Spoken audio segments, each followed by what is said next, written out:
Gaston College offers a one-year diploma program for heating and air conditioning. We have students that are full-time and we also have part-time students. We offer certificates for various disciplines in heat pumps, air conditioning, and heating systems.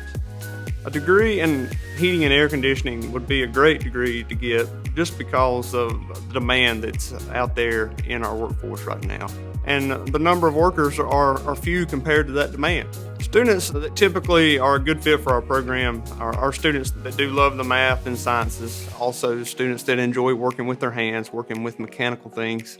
During our program, Gaston College students in the heating and air conditioning program will definitely receive a whole lot of hands-on training. Our starting salaries in the HVAC field start out somewhere around the $30,000 a year range. Most of our students are able to advance very quickly and could very easily be somewhere around the $100,000 range within a very short period of time.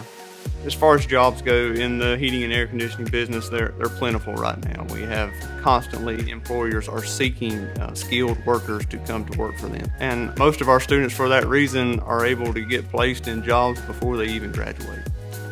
If you're a problem solver and enjoy technology, Gaston College can help you gain the momentum you need to succeed in this field.